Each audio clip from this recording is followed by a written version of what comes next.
Halfway there. Halfway there. Oh, I see, it's nearly time for Doctor Who. Wait, who's writing this episode? Steven Moffatt? Oh. Well, I mean, I don't know, it might be okay. I mean from the looks of last week's episode, I mean, he might be onto something. Well, only time will tell.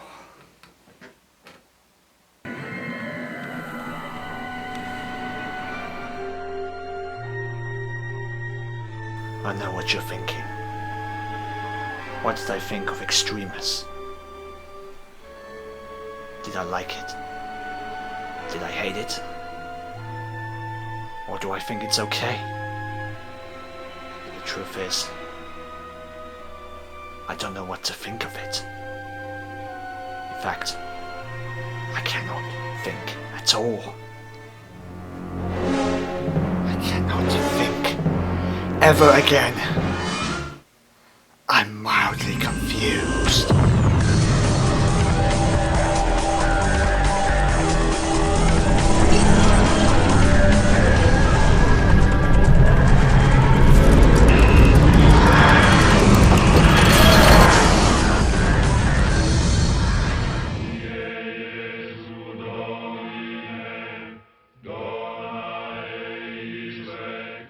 Extremis. Do you know what this reminds me of? Ghostbusters. You remember last year where you've got the one side of people who like this film, you got the other side who are against this film, that sort of thing. And then in the end it turns out it was okay, it depended on people's opinions. Well, that's pretty much the same thing about this episode. I mean, on one hand you've got the people who are excited for this episode because, well, Capaldi's good, Bill's good, Nardle's good, and from where last episode ended up it was going to be great, and you've got great monsters. And on the other hand, you've got the people who are going to hate it because, well, it's a Steven Moffatt script. Yeah. So, my opinion, Extremis. Where to start? Honestly, I have no idea where to begin. I mean, I don't hate it, but I don't think it's great. I mean, but I didn't dislike it. I mean, there were some moments I liked, but I just don't know what to think about it, really. Really. The plot of Extremis. There is no plot. There are two. I'll get around to that later. So if I can think properly, I'll give you the good, the bad, and the wibbly wobbly timey wimey. Actually, I'm going to give you the timey wimey first, and then I'll go back to the good and the bad. So, with the wibbly wobbly timey wimey, Doctor Who meets the Pope. That's interesting. The Doctor faces evil monks. That is interesting. The entire premise is a holographic game. Wait, what? But I'll get around to that later. The supporting cast were okay. So what have we got? We've got the Cardinal, who's a sort of priest. He was good. I did enjoy his scenes with the Doctor, Nardole, and the Pope and all that. I thought he did okay, even though he was obviously a red shirt or a red robe. That was wrong, sorry. Actually, we don't know what happened to him. I mean, the last we saw of him, he was feeling on the wall, and then the hand just came out, and then he's gone. So, and then when we find out what it was, what happened to him? Where did he go? Did he die? Did they kill him? Or did he just disappear? I don't know. The Pope, played by Joseph Long, who some of you might recall him appearing in Turn Left as that Italian guy in Turn Left. I love that guy. He was good too, but why did he speak Italian? I thought the TARDIS Matrix can translate any language. Continuity. Who needs it? He did pretty good for the amount of time we had him. What a complete waste. Pillmaker is Belle. Now, don't get me wrong. She did good with what she got. But the more I watched it, I was kind of wondering, did she really need to be in this story? I mean, I'm not saying I want to get rid of Belle. No. It's just, the more I watched it, she didn't really do anything in this episode. other than just tag along with the Doctor and Bill. No, not Bill. Noddle, she's Bill. I'm Noddle. Noddle, she just tagged along with the Doctor and Noddle. Other than that, she just did nothing. However, I did like seeing what her life was on Earth. Like we get this scene where she's dating a girl called Penny, her foster mother. You forgot she was in the series, didn't you? She appears in this episode. She comes in and she finds out Bill is dating a woman, and she was like, "Oh, you're dating a woman? Okay, don't do anything I wouldn't do."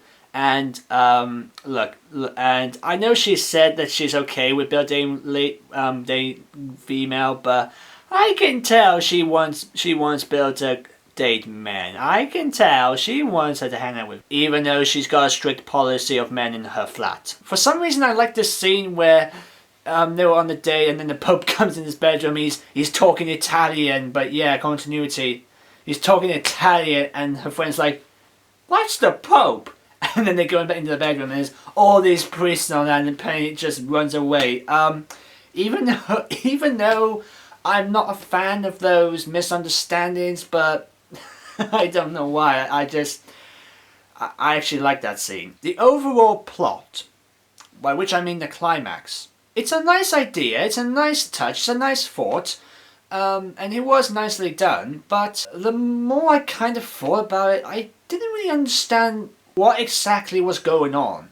I think the overall idea was to see how the concept of suicide is handled in the universe. And in some parts of the episode it works. Like we see these group of these CERN people and they're all coming together and they're all drunk and they're all saying, you know, they're just doing something. They've got all these sets of dynamite together and they're going to blow themselves up, and we also got the president taking suicide in the White House, which I have to admit, it was nice to see how people would react after reading Nefaritis. What is Nefaritis? Well, this is how the Doctor, quotes it. Veritas tells of a demon who wants to conquer the world, but needs to learn about it, so creates a shadow world to practice his conquer. If in doubt, Nefaritis invites to write any numbers in any order, and then turn the page. So basically, this demon runs a simulation of Earth's history and every person to assess the abilities of its population, see if they think they are in a computer world. So I'm guessing it was a test run, so I guess that kind of works. It's a nice strategy. He also mentions that the people who die in this episode were not dying, they were escaping, and I actually like how he used video games in this concept, like Mario Kart, by say having Mario deleting himself from the game just to stop himself from dying. I thought that's a nice idea, but wait a minute, did we already have an episode where everything around him turns out it was not real, but and the only way to do it was to either kill themselves or wake up, sort of thing? That kind of sounds like Amy's Choice and Last Christmas, but in darkness. Okay, now for the bad. And I'm sorry to say it, it begins with Missy. Michelle Gomez as Missy, she did okay with what she got, even though it was only in one location. But then again, we might have more of her. We find the Doctor with this coat, which I'm guessing Renegade Time Lords or something, I don't know. Which I have to admit, those robes, those costumes and those staffs, they looked really good. I want one of those. So apparently it's Missy's execution. So this plan she had with the Daleks at the end of The Witch's Familiar never happened? How much more irrelevant could Series 9 be? Look, Moffatt, I know you're trying to make amends. I know you're trying to say, oh, you see those mistakes I did? Well, you can forget that. Here's something new. I mean, this plan in The Witch's Familiar that she had was either 1, never happened, or 2, actually done off screen and we never see it. And now we see Missy about to be executed in her next appearance. Look, Moffat, I know you're trying to please the fans, but the more changes you make the plot holes even bigger! So the whole Missy plot, I only have one question. What was the point? Yeah, people have been saying, well, we find out who is in the vault, which we already know. We get it. I know Moffat wants to reveal who's in the vault. It's pretty obvious, but if Moffat kept the focus on that, it would be fine. But Moffat decided to have the story more focused on this Veritas plot, which I'm sorry to say is the more interesting part of the episode. The religion, the Pope, the monks, the blindness, the book, the library, the Vatican, all that stuff. The religious stuff. That is interesting. That's what I wanted to see. Doctor Who comparing to religion or something like that. And then we soon find out at the end of this episode, it was a holographic game. So all that stuff that happened, the Pope, the priests, the monks, the chases, the book, the holographic stuff, never actually happened? Why is this starting to sound like the Wedding of River song? You know, when all this stuff that happened never actually happened, but it was wiped away because of this thing that happened with the Doctor. It never happened, that sort of thing. You get the point? You get the idea? So are you saying that everything we saw was nothing more than a test? So therefore it was pointless? So the main focus was all about Missy, revealed to be in the vault, which I have to admit I wasn't really surprised. I don't think anyone else was surprised. We already know. You can tell by that, on paper, it doesn't make any sense. Why am I not surprised? It's a Moffatt script. I think it's obvious. Steven Moffatt had two story ideas. One, which is the Veritas plot, the whole with the Pope, the religious stuff, the monks, and the other, which is basically the execution of Missy to prove that whether he and Missy are friends, and then we find out that it's actually her in the vault. So two stories. He doesn't know what to focus on. So he decides to combine the two into one story. That's okay, I can do it, because I'm Steven Moffatt. But the problem with that is the same problem I had with Bravish Heart in class. One plot is more interesting with its premise, its ideas, its intentions, its message and all that. And unfortunately, the Missy plot is not interesting. I mean, it was done well, the setting looked good, the costumes looked great, robes looked amazing, I'd like to see more of them, but I didn't really see how it fitted in with the other story. Sure, I guess you can say in the ending it does, but where else in the plot does it fit in? So as you can tell, you probably think I hate this episode. Well, no. Because, believe it or not, there are some good stuff to like in this episode. I'm going to say it. The first half of the episode, the religious stuff, the Pope, the blind doctor, the monks, the mysteries, they were the good stuff in this episode. Peter Capaldi, do I need to say it again? One of the things I liked about Capaldi in this episode is how he takes the whole blind man performance. I do like the moments where he and Nardo are trying to get out of trouble by having Nardo say stuff like, "Ooh, I see," and then he taps the Doctor on the shoulder, he like pushes the... And yes, I'm not a fan of the sonic sunglasses, but I did like how they improved it by having them actually monitor the screen, which I have to admit, I did like the holographic scenery, the 3D effects of the sunglasses monitoring the room, and they have these labels of the person's name, age, height, status and all that. So that was pretty impressive. I do also like him sitting in the president's chair, and I did also like how he managed to get out of the simulation in the end, calling himself in the real world, and how he's now preparing for what is to come in the next episode. When he's in the cage, he's sitting on the chair, he has the book right in front of him, and he's got this weird device that helps him try and see. Nardo, Matt Lucas, I love you. he is really good in this episode. Not just his funny moments, but his intense moments as well.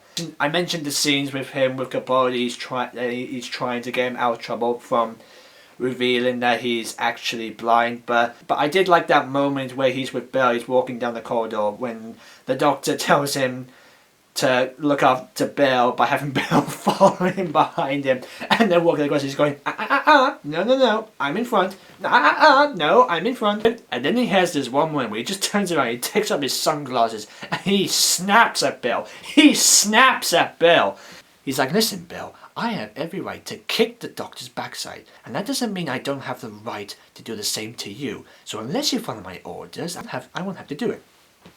Alright? And then Bill's like, are you secretly a badass? And he says, nothing about it, baby doll. I don't know why, I just laughed. Matt Lucas, you're brilliant.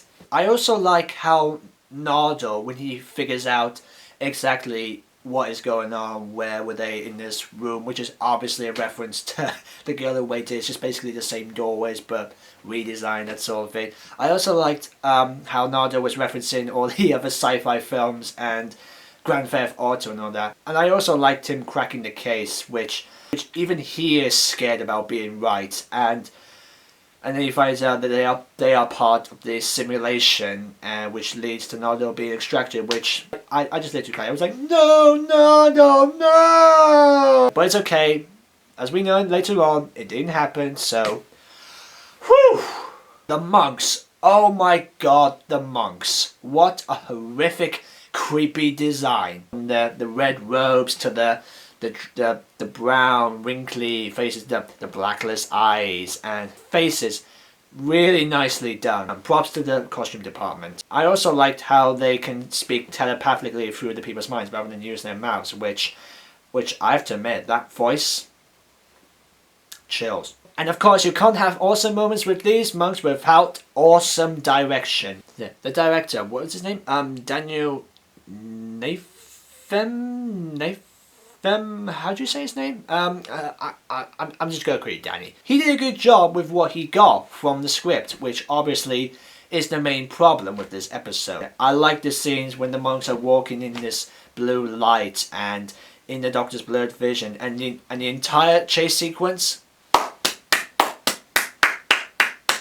One of the best scenes in this episode. And the music was pretty good. I didn't talk much about the music in this episode, so I think one of my favourite music pieces was the guitar eerie tone music piece from when the Doctor is in the dark classroom and we have all the priests and the Pope arriving. Just hearing that music, I just thought, yeah, I don't know why, I just liked it.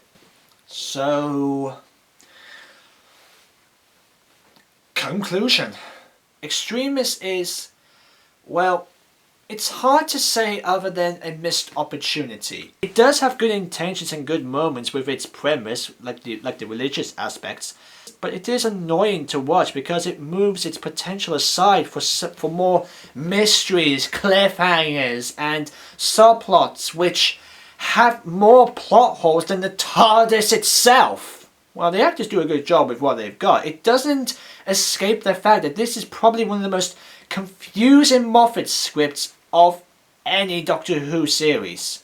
Oh my god, what am I doing? I don't want to sound harsh. I don't want to sound harsh to Steven Moffatt. I've met the guy at the 50th anniversary talk. He's a nice guy. I even said to him, thank you so much for what you've given us, especially bringing back the Zygons from the 50th anniversary. Thank you, guys. And I liked his previous episodes. I even liked the pilot, even though I said it was a messed up plot and there were some moments which they could have taken out, but I still liked it. I didn't say I hated it. I liked it. I thought it was a good episode.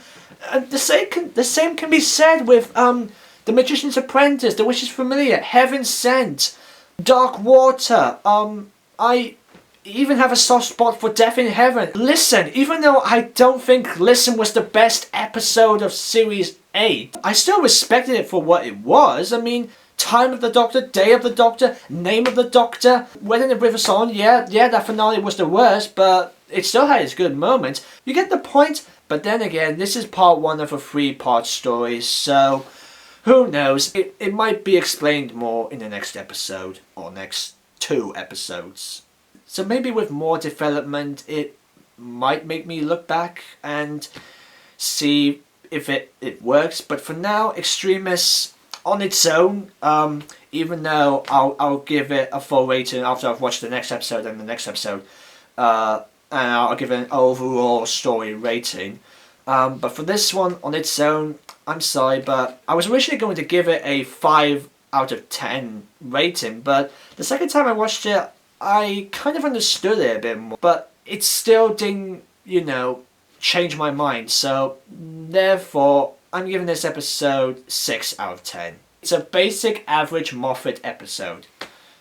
Do I even need to explain more? Oh, I don't know what to think anymore. Be sure to leave a comment, like, and share this video, and if you have seen this episode, please tell me, what did you think about it? I really want to know. Seriously, I really want to know what you think. And if you'd like to see more of my videos, don't forget to subscribe. Okay, I'm going to bed now. Thank you guys for watching. I'll see you next time. Let's get on.